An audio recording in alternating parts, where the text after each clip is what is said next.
Hi, I'm Tom, coming to you from Cleveland, Ohio. Thank you for selecting my video. This video is another in the series of the sourdough journey. If you're interested in baking sourdough bread, please check out my other videos on YouTube. So today, we are going to focus on one of the things that absolutely haunts sourdough bread bakers, and that is the fear that you may accidentally kill your starter. The reason that people are so attached to their starter and they fear so much about killing their starter is because it takes a long time to get a good starter going. If you build your own starter from scratch, it can take months to get it going. And some people have starters that have been passed down through generations. There are some people in the US who have starters from the California Gold Rush and the Klondike Gold Rush of the mid-1800s. And those have been passed down through generations, and people are still baking bread with that today. There are some people in Europe who have starters going back 250 or 300 years. It's incredible. So there's an obligation, if you have a starter, to take good care of it, particularly if it's one of these legacy starters that's been passed down from one generation to another. The reason that I can tell this is an issue that really haunts sourdough bread bakers is because I participate in a lot of social media groups of sourdough bread bakers, both beginners and experts, and every day you see multiple posts from people starting with the sentence, "I think I killed my starter." So I decided to make this video to explore what are the most common and uncommon ways that people accidentally kill their starter or think they kill their starter.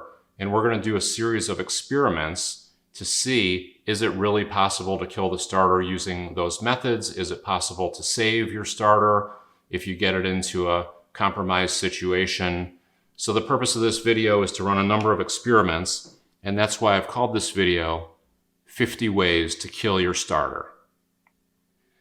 Now, to keep your starter alive, it requires, for many people, daily feeding. So this just becomes part of your routine. When you make coffee in the morning, you feed your starter.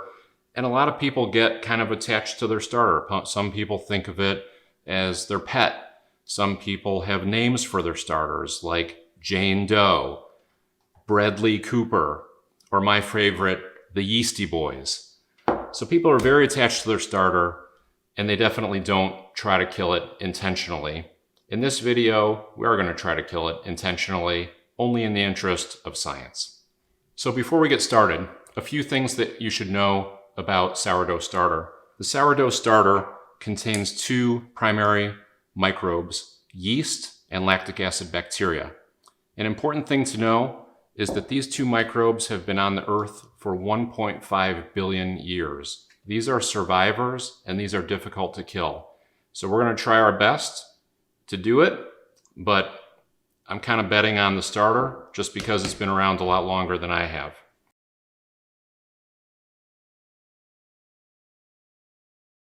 So before we start the experiments, I would like to cover a concept that is very helpful when you have a mishap with your starter and you accidentally put something into the starter, you realize it too late, and then you're thinking, how the heck can I get this out of my starter?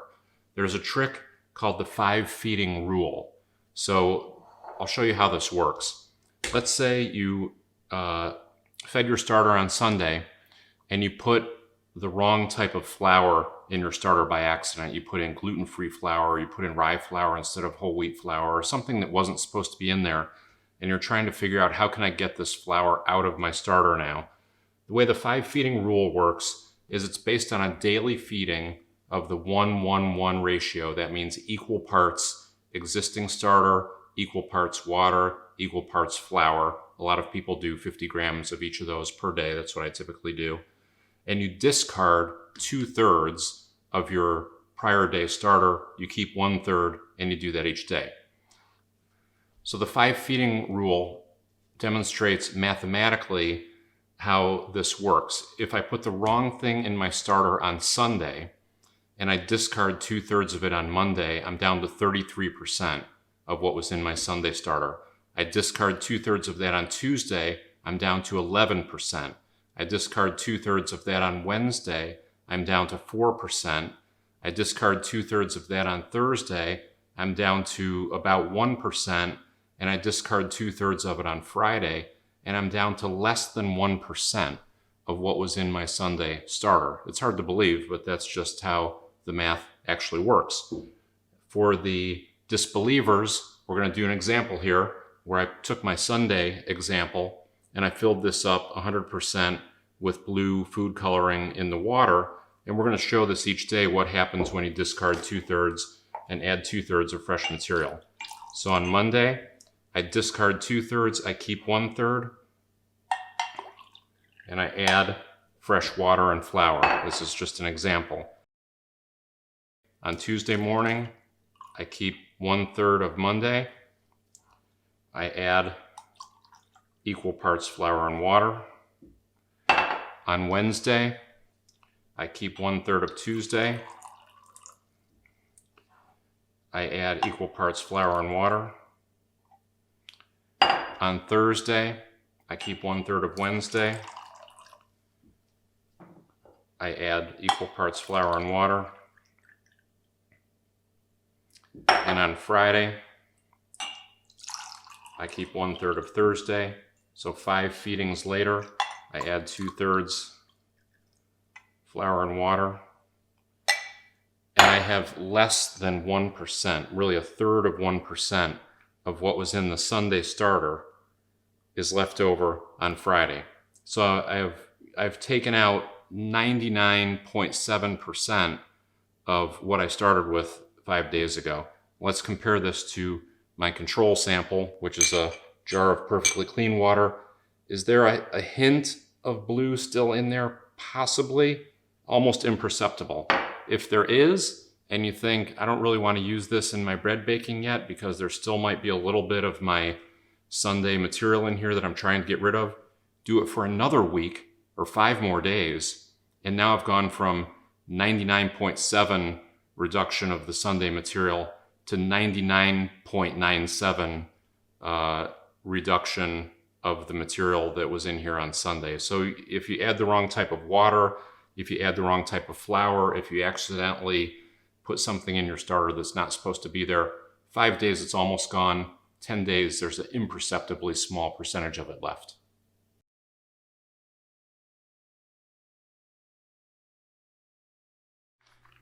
So today we are going to do an experiment where we are going to take all the typical ways that people accidentally kill their starter or think they can kill their starter, and we're going to replicate those experiments here in the kitchen to see how it works. My starter discard, which I'm looking at here, I've been collecting this for 1 month to save this up so that we could do this experiment. My starter has willfully volunteered to participate in this experiment in the interest of science and education. I'm ready to go with the experiment. My starter is ready to go. This starter says, let's get ready to rumble.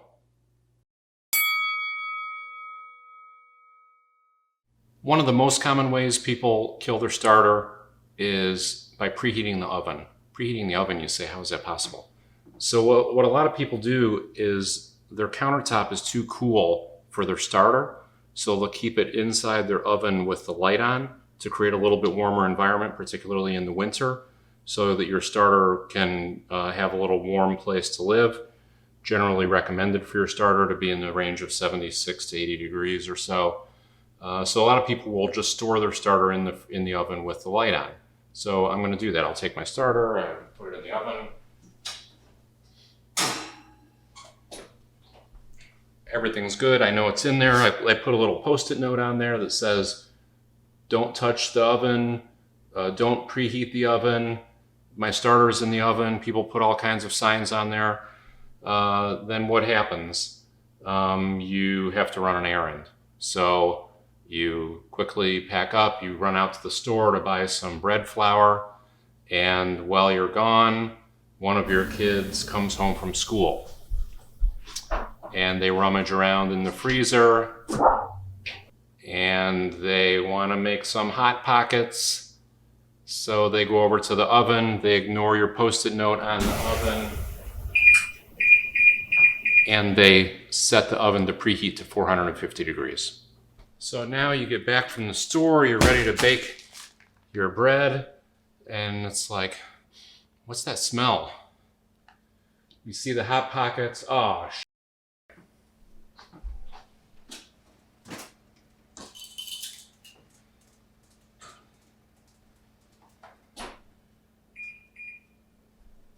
oh no. Oh, that is really not good. So that preheated at 450 degrees for about 15 minutes. So what do? Take a temperature. It's 120 degrees, kind of in the middle. The bottom and the sides are a goner. I mean, it's 210 degrees around the edges. So in this case, because that middle is still not baked, we're going to try to extract that soft, uncooked starter from the middle, because it takes 130 degrees to kill the yeast at least. So I'm just trying to get the unbaked portion out of there. See if I can get the temperature just on that. It's about 110 degrees. This probably lived. So that's not good. I have a very small amount. So now I have about, I don't know, 10 or 15 grams in here. I'm just going to treat this like it was a fresh starter. I'm going to add 10 or 15 grams of flour, 10 or 15 grams of water, and see if we can get this to come back to life.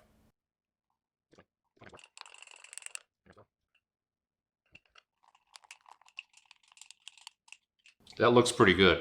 I think that's going to be a save. So that one looks okay. I'm going to label that one preheat salvage. We're going to come back and check that tomorrow. This one got baked, but just for the heck of it, let's see if we could recover this too. I'm not going to take anything out, and this is still really hot. Wow.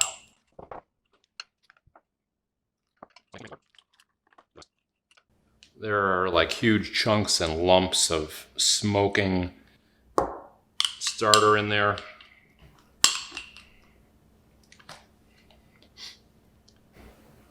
Give it a little something to eat overnight. 2020. This kind of smells like burnt oatmeal. I'm going to transfer this into a fresh jar.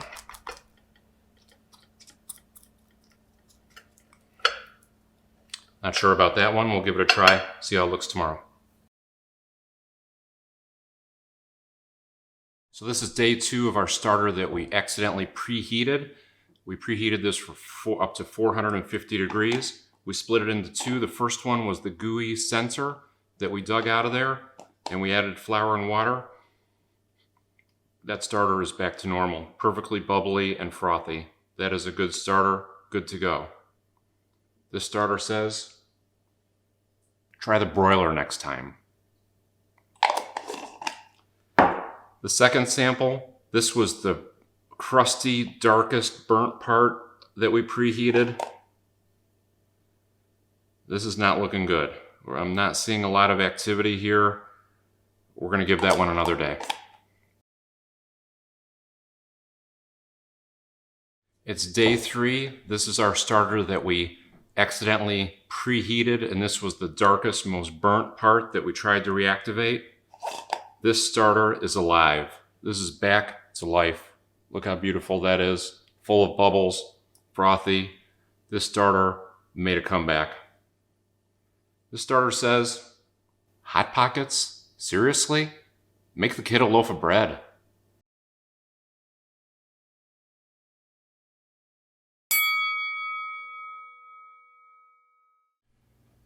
Okay, we tried preheating to 450 degrees. I think we went a little easy on the starter with that. So now we're going to try to burn it with a torch. I want this burnt to a crisp.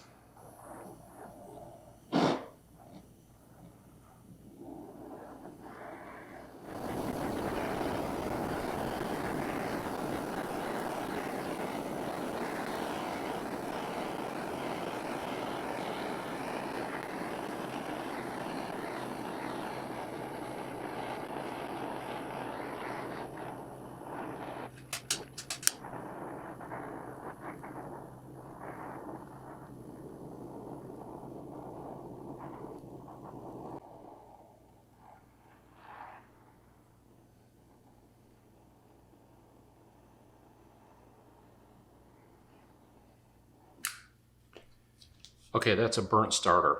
I'm out of fuel and I'm about to set off the smoke alarm, so I think that's good. I don't think we could get a temperature reading on this, but I'll give it a try. 185 degrees, 175, 175. So this should have killed everything in there. Generally, these microbes will burn up at 130 degrees Fahrenheit. So this one is baked. But I'm optimistic. Let's give it a try, see if we can save it. Okay, I'm gonna use a small spatula and try to scrape off. It's like a pancake. I don't know, that side still looks pretty good. Let me hit that again.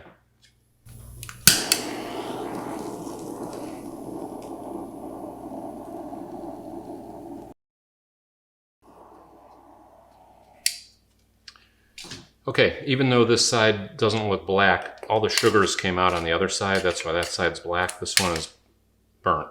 I can't get it to do anything else. So if we want to save this, we're looking for a few hardy microbes in here that didn't die under that intense direct flame. So what I would recommend is we're gonna chop this up into some small pieces, hydrate it, add a little flour, and see what happens.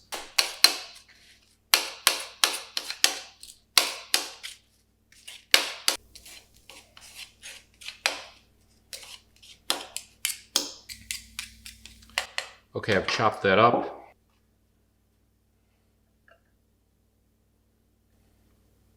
It's about 16 grams.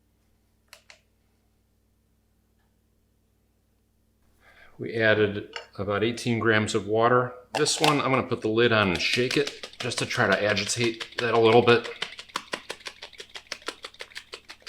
rather than stirring. Okay, if there was any starter left in there, I at least made contact with the water. Now we add a little new food.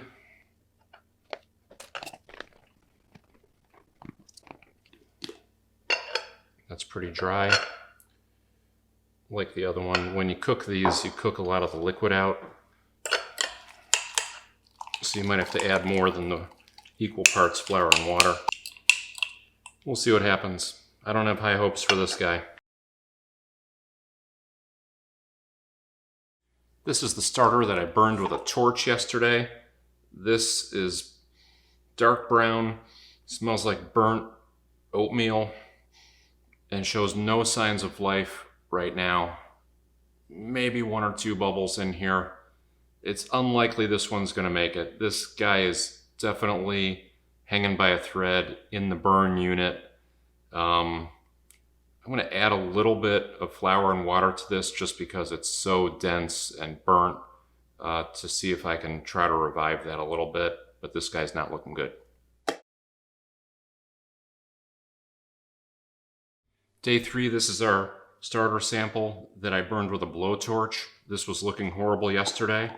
Today, I can't believe what I'm looking at. This starter is back to life. Bubbly, frothy. It's still a little brown. We need to mix this down using the 5-day rule, but this starter is absolutely 100% alive. Amazing. I burned this with a torch, front and back. This starter says, if you can't take the heat, get out of the kitchen.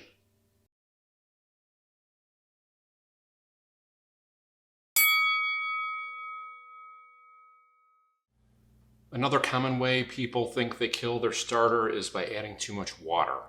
So when you think about your daily feeding, you pour off 2/3 of your starter as discard, and then you're going to add 1/3 water and 1/3 flour.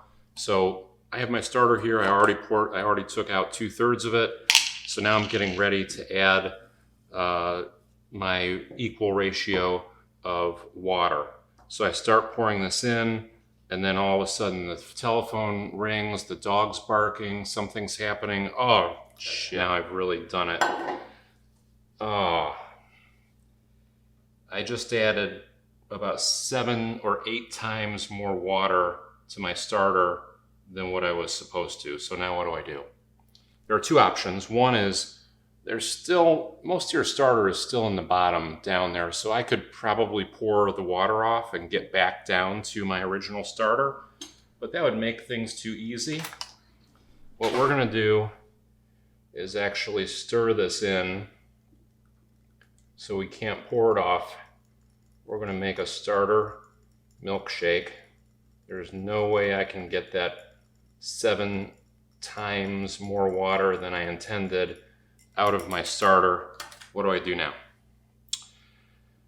So what do we have here? We basically have a diluted version of our starter. We still have our yeast in here, we still have our lactic acid bacteria in here, but we have way too much water. So one option would be just to match this amount of water with the equal amount of flour.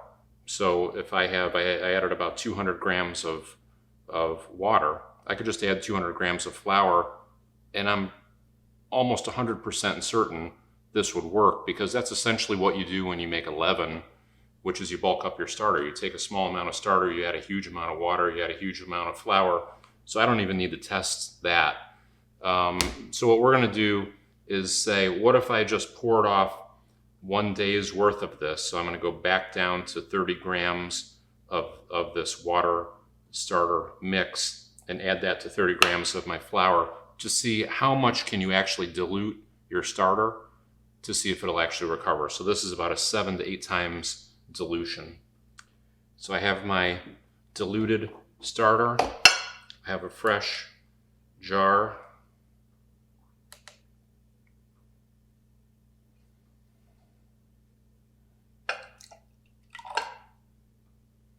That's about 50 grams of the water starter solution. I'm gonna go with 50.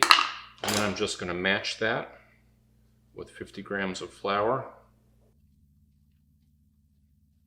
Stir that up.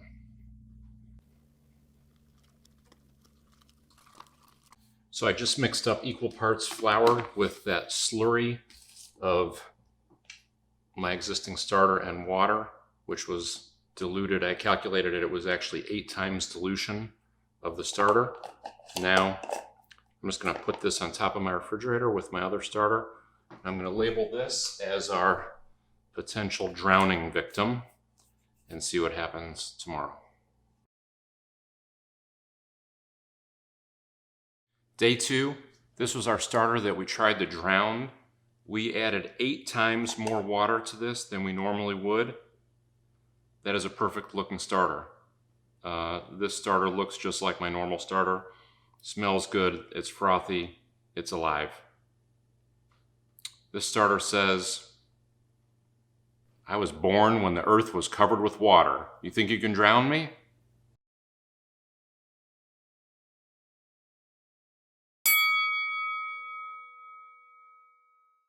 Another common way people think they kill their starter is by using water that's too hot. So some people will use tap water, and they might, by accident turn the tap water on as hot as it can get. So I'm going to do an experiment here where I'm going to run my tap water and get it as hot as possible, and then we're going to put that in the starter and see if we can kill it with scalding water from my tap.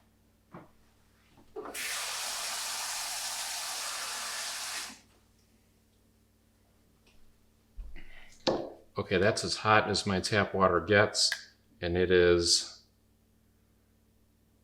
128 degrees. Really close to the point where you could kill your microbes, typically 130.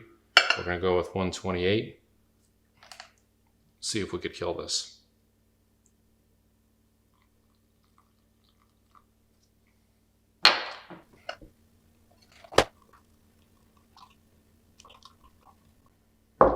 Okay, that's the hottest tap water I can get out of my tap, just under 130 degrees Fahrenheit. We're going to label this one Scalding and see if we can kill that starter.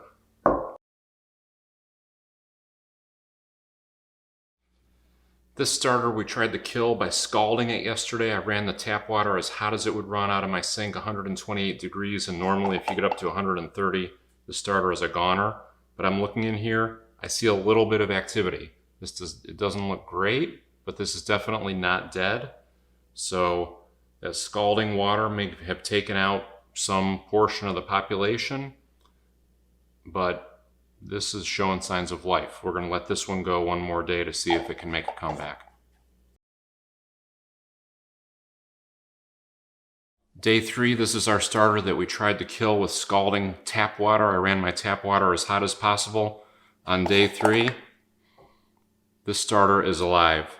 This one is back in business, bubbling, frothy. Wouldn't know anything happened to it. This starter says, like they say in Louisiana, mo hotta, mo better.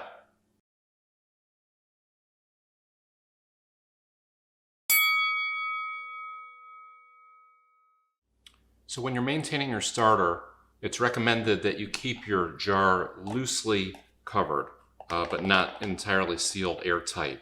So what happens a lot of times is people say, I sealed my jar airtight, I sealed it tightly by accident, did I kill my starter? So we're going to try to kill this starter through suffocation. So what I'm going to do is seal this as tightly as possible.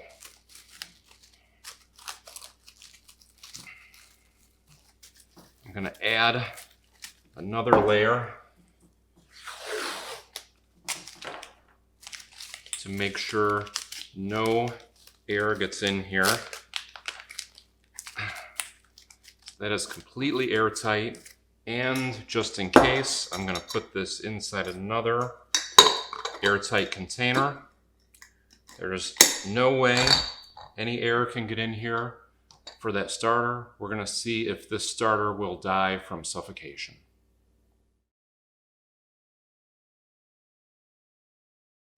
Day 2, we tried to kill this starter through suffocation. I've put this in 2 airtight containers, one inside the other. There's no way there could be any oxygen in here. We're going to release Harry Houdini from his asphyxiation chamber.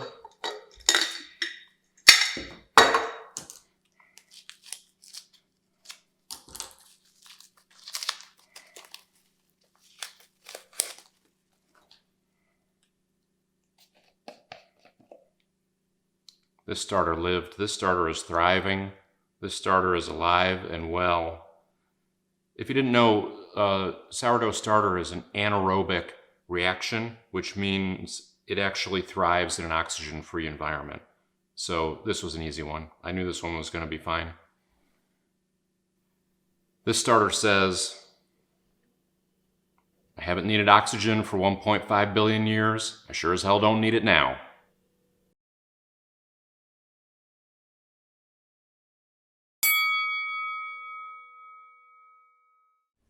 Okay, another very common way that people typically think they kill their starter is through neglect and starvation. So this is where people have a starter up and running, they get busy for a while, they put it in the refrigerator, they forget about it, and you come back 1, 2, 3 months later and you see what that starter looks like coming out of the refrigerator and you say, oh my gosh, I think I've killed my starter. Here's what it looks like. I put this guy in the refrigerator 3 months ago, haven't touched it. It's disgusting. You get this liquid on the top that's called hooch. It smells like pure alcohol. Wow, that's strong. There is, still starter down below that. And then some people look at this and are like, oh my God, this can't be saved. It can usually be saved. Some people stir the hooch in. That gives the starter a little bit more sour flavor. Some people say don't stir the hooch in or you'll kill your starter if you do that. So we're going to do it both ways. I'm going to pour off the hooch and save that. So now I have my 3-month-old, wow, 3-month-old boozy starter. So if we want to recover this, just like anything else, we're going to take, and that's even kind of got a brown crust on the top from the color of that hooch. As long as it's not mold, there's no green, pink, black in there, it's okay. And you rarely will get mold on this if it's in the refrigerator, especially with all that alcohol sitting on top of it. So I put about 30 grams of disgusting old starter in that jar. 30 grams of disgusting old neglected starter in that jar. Now, we have two ways to recover this. One is with the hooch and one is without. Some people say stir the hooch in. I'm going to do it both ways. In this example, I'm not just going to stir the hooch in. So if you imagine the hooch that was on the top of this is about let's say 1/5 of the total size of that. So that would be like stirring 20% of it back in. I'm going to use 100% of this just to test it to see if we can kill this by stirring the hooch in. I'm going to do the full 30 grams. I'm not going to add any water to this. I'm adding pure alcohol. 30 grams, no water.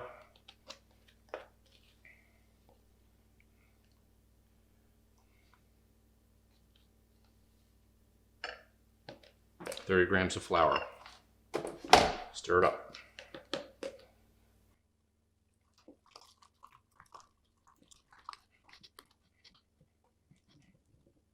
So here's my neglected, starving starter recovered with 100% hooch. That smells like moonshine. We're going to see what happens. This one, give him a little better treatment. We poured off the hooch. We're just using that old, worn out, starving starter. Add 30 grams of water, 30 grams of flour.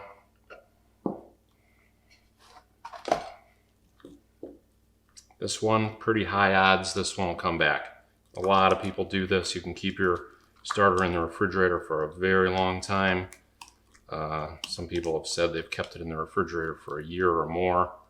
This is pretty hardy stuff. When you put any of this starter or your dough in the refrigerator, the cold temperature really slows down all the fermentation activity and kind of puts it into suspended animation. So we'll see if this one recovers. That one sat for 3 months untouched.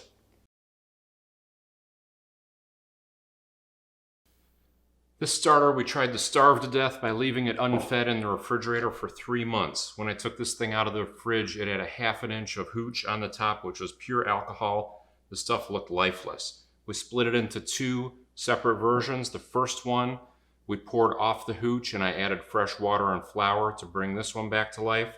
The second one, I didn't add any water to this. I used 100% of that alcohol, the hooch that was on top of it, to bring this guy back. So let's see where we are. This starter looks perfect. This looks like my normal starter. So this spent 90 days in solitary confinement, came back, we fed it 1 meal, and this is back in business. This starter says, 90 days in the hole. You can't break me. That guy's ready to go. 1 meal, he's back in business. His brother here, he spent 90 days in the hole, and now he's in the drunk tank. This guy still reeks of alcohol. I don't see much activity here at all, so we didn't add any fresh water to this. This is basically old starter, fresh flour, and pure alcohol. We're going to leave his brother in the drunk tank overnight and see what happens. This is our second sample of our neglected, starved starter that we left in the refrigerator for 3 months. This had a 1/2 inch or more of hooch on the top of it. And on this sample, instead of feeding it water and flour, I fed this only hooch. 100% ethanol is all that's in here for the liquid. This guy spent 2 nights in the drunk tank, and he is back in business. This starter is frothy, bubbly, still reeks of booze, but this guy is back in action. This starter says, I have a massive hangover, but I'm back.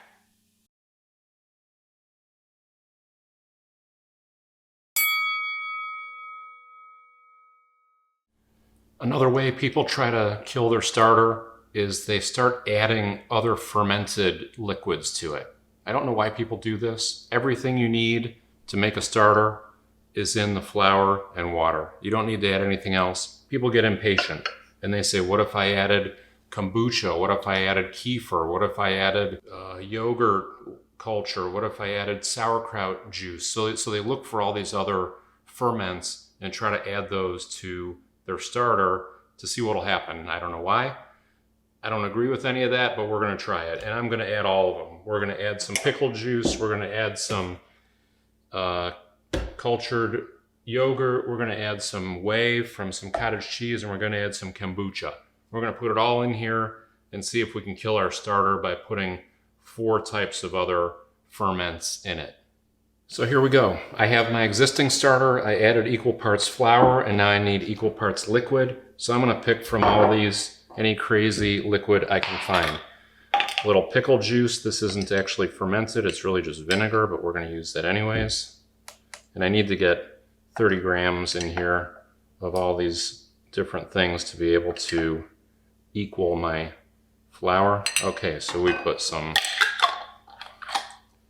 pickle juice. We're going to add a little bit of whey from my cottage cheese. So I'm just going to skim.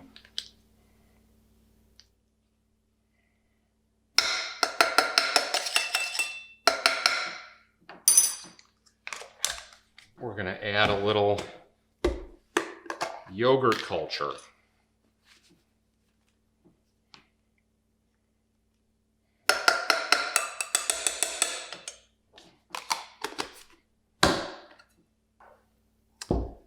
And then we're going to top this off with a little kombucha, which is fermented green tea.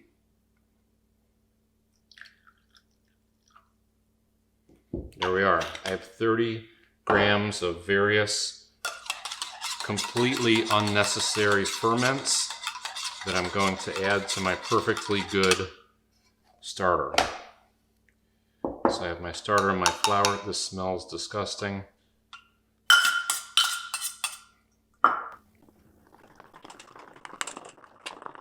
Okay, we've added 4 types of foreign bacteria to the starter to see if we can kill it. I don't know if we can. I've never tried this one before. I don't think I'll ever try it again. Perfectly good starter, had everything it needed. We're going to label this one Foreign Invasion.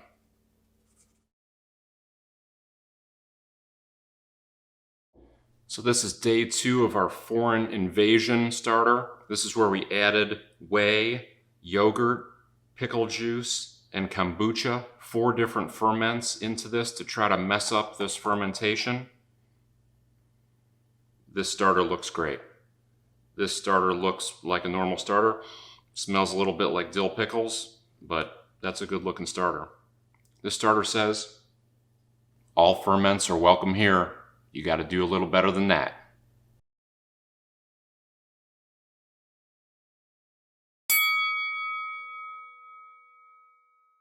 Some people are afraid that they have killed their starter because they've stirred it too aggressively. So some people might say, I asked my husband to take care of my starter for a day, and he was stirring it like this. Did he kill my starter? Or if somebody says, I want to mail some starter across country to my sister or my brother, will it be okay in the mail if it's going to be bounced around and shaken up and all that kind of stuff? So we're going to try to kill this starter by over mixing it. So I'm going to use a stick blender.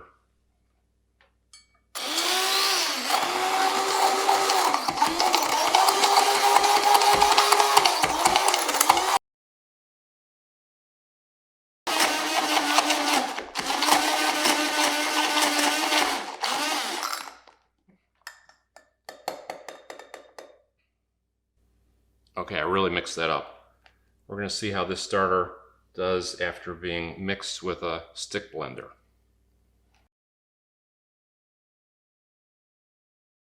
Day 2, we tried to kill this starter through extreme agitation. I stirred this with a mechanical stick blender. This starter is alive and well. No impact at all. That's a good looking starter. This starter says, I prefer to be shaken, not stirred.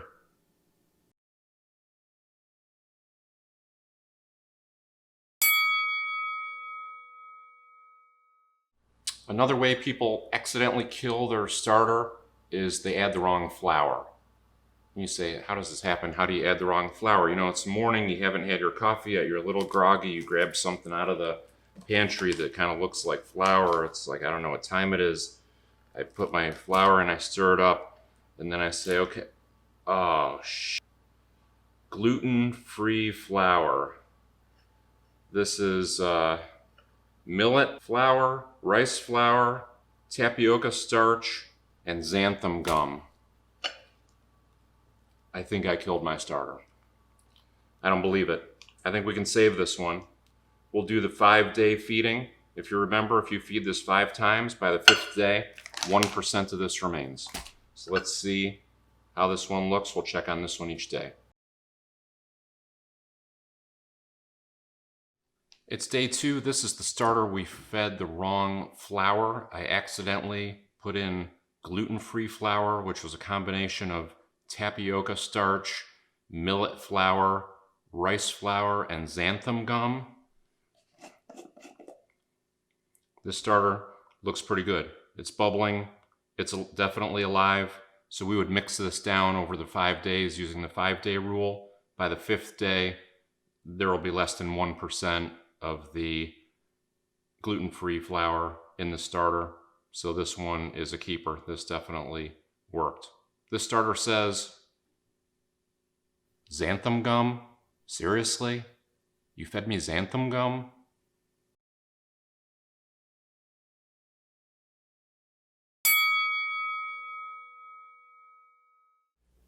So one of the common ways people kill their starter is by microwaving. Microwaving, you say, how is that possible? How can you microwave a starter by accident? Some people keep their starter in the back of their microwave with the door ajar so that it turns the light on in the microwave. It provides a little heated chamber to get the temperature up, which some people use as a little proofing chamber for their starter. It's not uncommon. So you put your starter in the back of your microwave, then you go out to get groceries or run an errand, and one of your kids comes home from school and decides they want to make a burrito.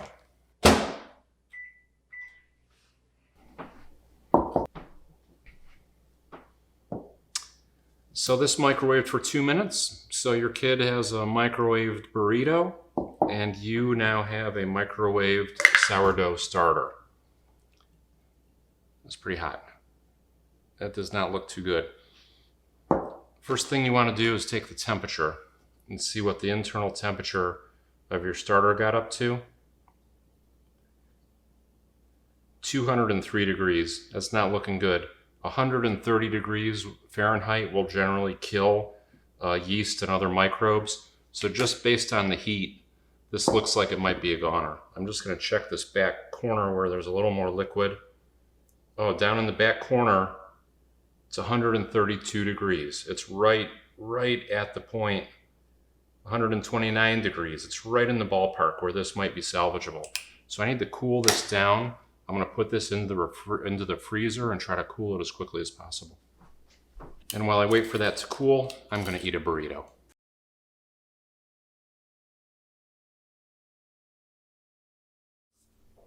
So this was so hot coming out of the microwave, I put it in the freezer to try to rapidly cool it down because the small back corner of this was still around 130 degrees, so it might be salvageable. That's really the point where the yeast gets killed by heat.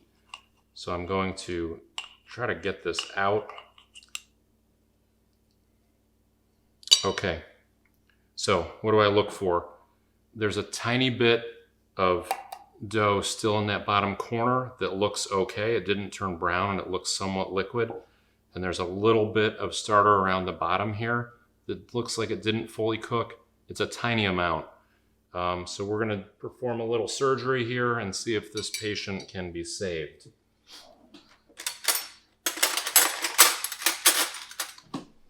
The first thing I want to do is try to scrape whatever looks like it didn't burn out of the bottom of this jar. There's a little bit in here. That's the good stuff that we need to save. Right about there, it's not much, it's probably 3 grams or so. I'm going to move that into a fresh cup. That's partially cooked. I can just tell by the consistency of it, but there's still some liquidity to it. I'm optimistic. This guy's a fighter. Okay, then I look at what's left here, and on the bottom, there's some of this is still a little liquidy. I'm gonna try to take that portion off. So I got a little bit of semi-gelatinous starter off the bottom of that one. I could try to take some more of this off. Maybe that little chunk. That's it. I don't want to mess with this. So what did we get? We have 11 grams of starter. That's not bad. That's enough to salvage the starter. So if we have 11 grams, we need to figure out how are we going to feed this to try to get it back up to strength. And I'm going to recommend that we do 2 times of the flour and water ratio to the starter. So that would be 22 grams of flour and 22 grams of water. Just because there's so little in here, I think we got to give it a little kickstart. So first, I'm going to zero this out and add 22 grams of water. So that's 2 times the amount of starter. So this would be the equivalent of a 1-2-2 feeding. And then I'm vigorously stirring this.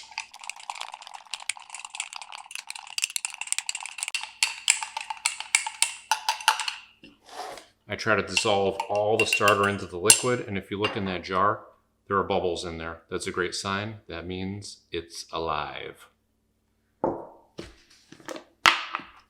This patient can be saved.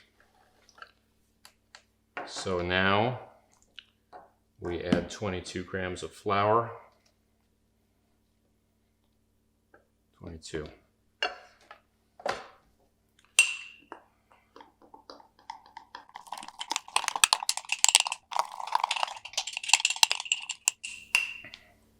That looks pretty good, and we'll check that tomorrow. And then just for kicks, I'm going to try to save this. This is the remaining portion that was over 210 degrees in the microwave. So let's say I hadn't pulled it out quickly enough. This is what the whole thing could have looked like, so it's worth an experiment here. So I'm just going to take a cross section. I'm not going to try to take the good part or the bad part. I'm going to take a little bit of everything. This is baked. This is cooked. Then I'm just chopping this up with a knife. It's kind of like rubber. This looks horrible. But there are some small patches of semi-liquid starter there. We're going to put this in a jar, fresh jar. Okay, we have 30 grams of recovered microwaved starter in here. I warmed this water up a little bit. This water is about 80 degrees, just to try to break up a little bit of that hard material. 30 grams of warm water. Try to stir this up. This is really tough.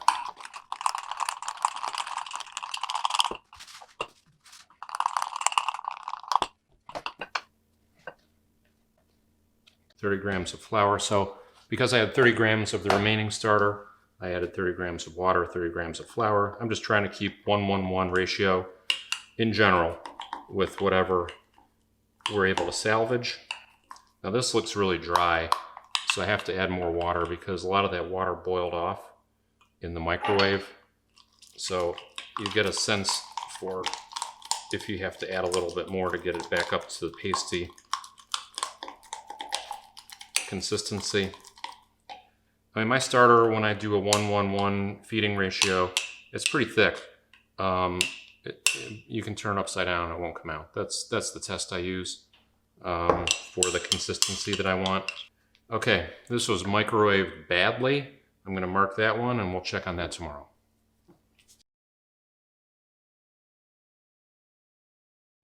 So it's day 2. We have our 2 samples that we microwaved. Let's take a look at these. The first one, if you recall, this was the one where we dug out a little bit of what was in the corner of the jar. It was still fairly liquidy. It was about 129 degrees.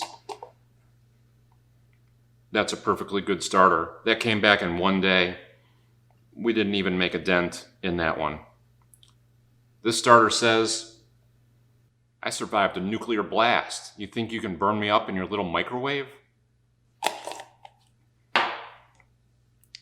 Let's check out the second one. This was the gelatinous ball that boiled in the microwave. This one does not look good. This does not look a lot different than it looked yesterday. I'm not optimistic about this patient. Let's give that another day and see what happens. Day 3, we have our seriously microwaved sample here. This was the one that was a gelatinous ball that practically boiled in the microwave.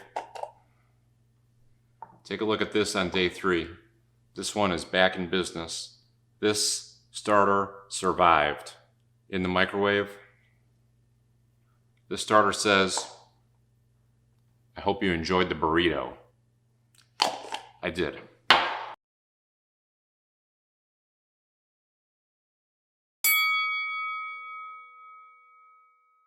Another way people try to kill their starter is by freezing it. So it goes like this. Some people keep their starter on the countertop. Some people keep it in the refrigerator. If the refrigerator is good, the freezer must be better. So I'm going out of town for a week. I'm just going to freeze it, see what happens. So yesterday we put this starter in the freezer. This froze overnight. My freezer temperature is -5 degrees Fahrenheit. I took this out of the freezer a few hours ago. It was an ice cube, frozen absolutely solid overnight. I take a look at this one. No signs of life in here right now. Not sure if this one's going to make it back or not. When you freeze things like this, it can burst the cell walls, like when you try to freeze lettuce or something like that and it comes out of the freezer limp. The same thing happens with these microbes. They can't really stand up to being frozen and the cell wall will burst. So they don't like to be frozen. We'll see what happens with this guy. I'm going to give him a little more time. So day 3, this was our sample that we put in the freezer. This was a solid ice cube. This starter is back in business. 100% bubbly, frothy, smells good. This one came back to life. The starter says, yeast and bacteria has been found under the polar ice caps. FYI.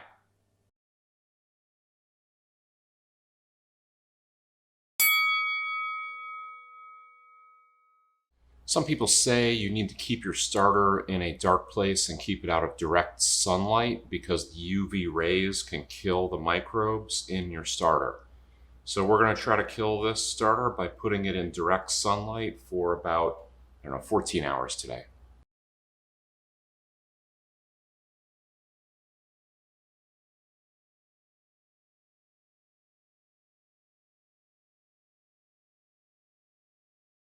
Day 2, we tried to kill this starter with ultraviolet light. I put this starter in direct sunlight for 14 hours yesterday to see if we could kill it.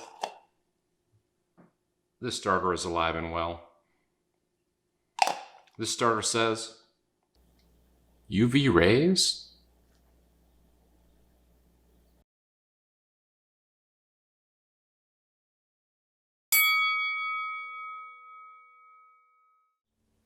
Another way people kill their starter is by letting mold grow in it.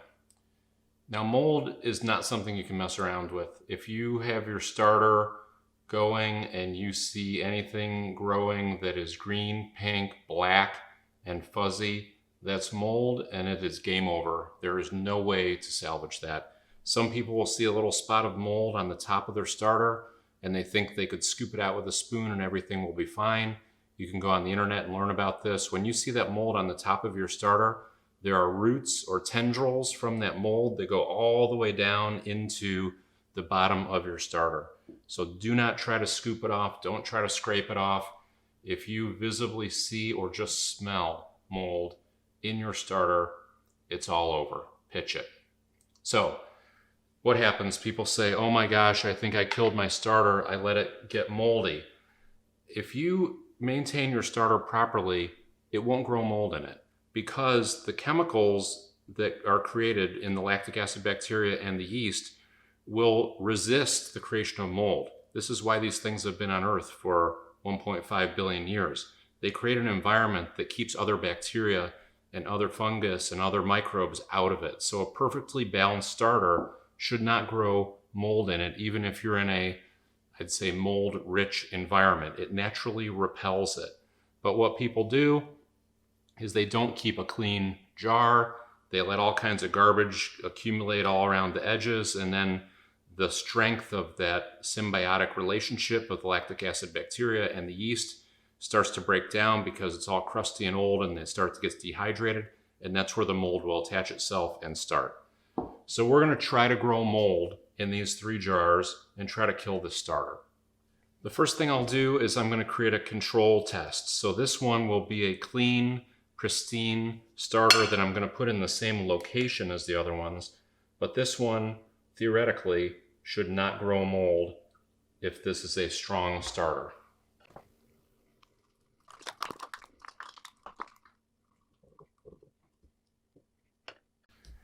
So for my control test, how do you not grow mold in your starter?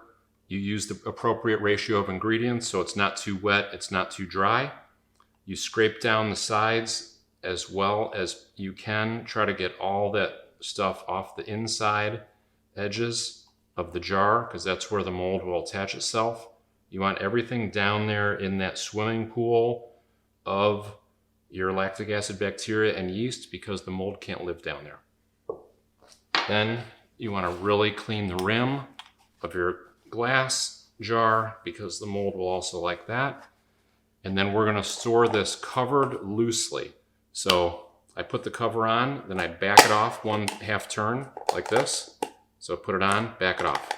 So it still allows oxygen in and out, but if there is mold kind of descending from above, it won't fall directly in here. Doesn't mean that mold can't get in there, but again, that environment that's created in the starter should kill off the mold if it gets in here. So loosely sealed jar, that's our control test. Number 2, this one's going to be our dirty jar.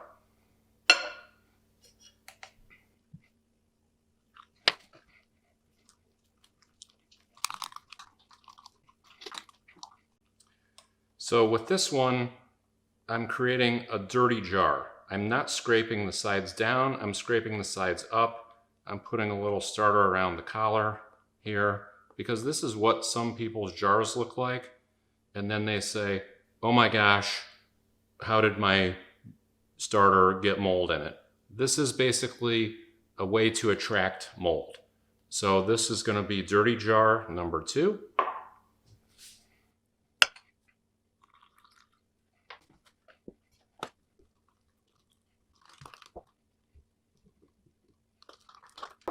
And then number 3, in addition to being a dirty jar, some people also do something else which can attract mold, and that is they add sugar to their yeast. So for some reason, no starter recipes call for sugar, but some people think the yeast likes sugar, it's eating the sugars in the flour. I mean, you're basically adding sugar when you're adding flour.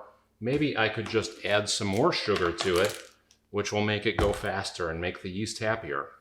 So some people will say, you know, just add a little bit of sugar to your yeast, to your starter, to give it a little boost. You know what likes sugar more than yeast? Mold. This is a formula for creating mold. So I'm going to add sugar.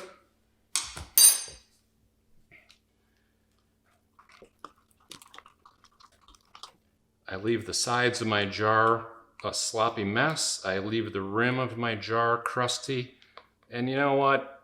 Even though the people say you need to cover your starter, I'm not going to cover it. I'm just going to leave these as is. I'm not going to worry about covering them. And we'll see what happens. So I have my one pristine jar, flour and water with a loose fitting lid. I have my dirty jar gunked up on the sides, no lid, and I have my dirty jar gunked up on the sides with no lid and a little sugar just in case the mold wouldn't go into this one. We're going to try to get it to go into this one. I'm going to then put these in my basement, which is a dark, cool place, moist. That's probably already has mold down there. So I'm going to put my container in a place that might be moldy to begin with. And then I'll try not to be surprised if these grow mold in them.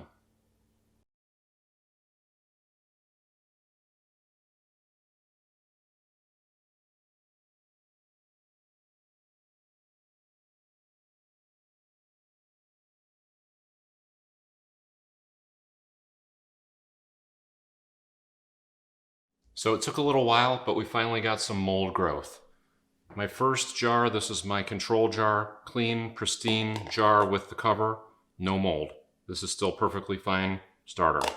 The second one, my dirty jar, has a few mold specks in it. This one is going to be a goner.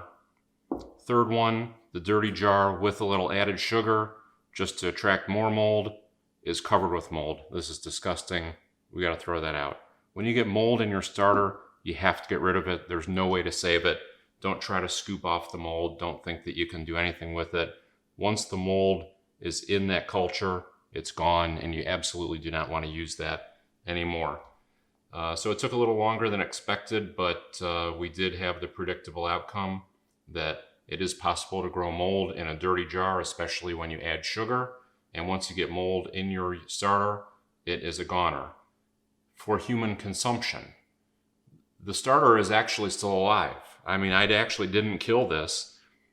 The yeast is still in here. The lactic acid bacteria is still in here. We just can't eat it because it now has a new neighbor, Mr. Mold. So even with this, we couldn't kill it. We just can't use it. So this starter says, you had to bring another 1.5 billion year old microbe to help you win this fight. You are weak, and that's cheating. And that starter is right.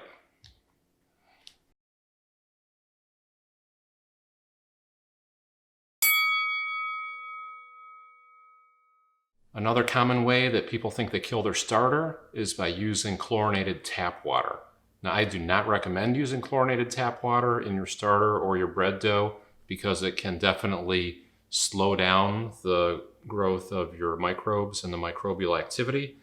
But I'm not aware of anybody who's actually killed their starter completely by using chlorinated tap water. So we're going to try two things here. I'm going to add 20 grams of chlorinated tap water. We have chlorine in our water, our municipal water.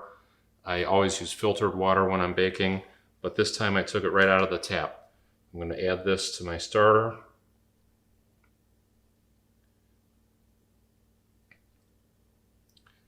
We'll mix that up. That's chlorinated tap water. We'll see if that kills it. I don't think it will. So we're going to push the envelope a little further. I mixed up a batch of 10% chlorine bleach. So I have 90 grams of water and 10 grams of bleach. I'm going to combine those. This should really kill anything. This, if you were working in a hospital or food service or whatever, I believe they recommend 5% dilution of chlorine bleach will kill any common household germs. We're going to go with 10% and see if we can kill that.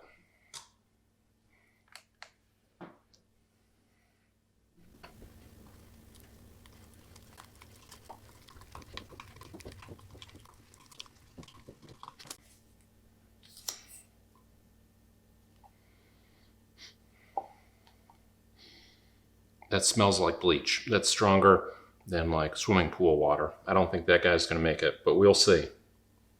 Bleach and tap water. Okay, it's day 2. This is our starter that we tried to kill through chlorination. First sample, we used tap water, which has chlorine in it from my municipality. The second one, we added a 10% bleach solution to this to try to kill it with chlorination. Higher chlorination than you would have in any household tap water. The first sample, let's see what this guy looks like. Perfectly fine. I don't recommend using chlorinated tap water in your starter or in your bread, but it certainly didn't kill it. It didn't even slow this one down. So this tap water with the chlorine, no issue. This starter says, "Stop feeding me pool water." Second one, this is the one that we added a 10% bleach solution to. There's nothing going on here. This is not looking promising. Yeah, we got to give this one another day, but that one's not looking good. Day 3, this is our starter that we added bleach to. We added a 10% bleach solution. Let's take a look at this one. I can't really believe what I'm seeing with my eyes here. This starter is alive. We put a 10% bleach solution in here. The Center for Disease Control recommends a 2% bleach solution to kill household germs. We did 5 times that, and this starter is still alive and thriving. It's frothy. I added 10% of a concentrated chlorine bleach that kills 99.9% of common household germs, and this starter lived. This starter says, "Common household germ? Are you talking to me? Are you talking to me? Are you talking to me?"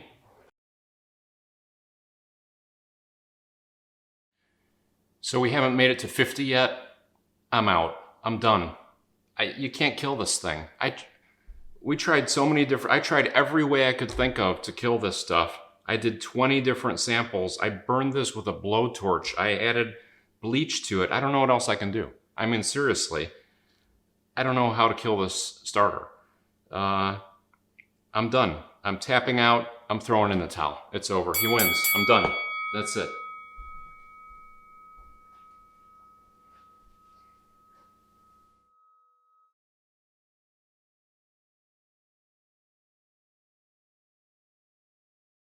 So the last topic is, how do you make sure that you never kill your starter? So we've proven that it's difficult to kill your starter, but not impossible. So if you want to make sure that you can never kill your starter, there is a way to do that, and that is through cloning. With starter, the reason that these microbes have been on Earth for 1.5 billion years is because they figured out how to clone themselves, how to make an exact replica of themselves. So you can make an unlimited number of backup copies of your starter by dehydrating it. So the way you do this is my actual starter, so I'm getting ready to feed it today. Instead of discarding my starter, I pour this out. My 2/3 I pour out onto parchment paper. Then I spread this as thinly as possible.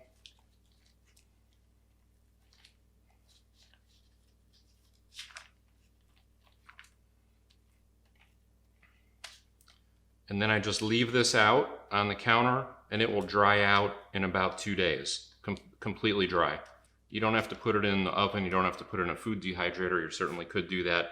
I just leave mine on the counter because it's relatively dry here in the winter. This will dry out in 2 days. Here's an example of a copy I made yesterday. So now I have 2 exact replicas. I have 2 backup copies. This still needs to dry out a little bit more, but you can see it starts to get flaky and completely dry.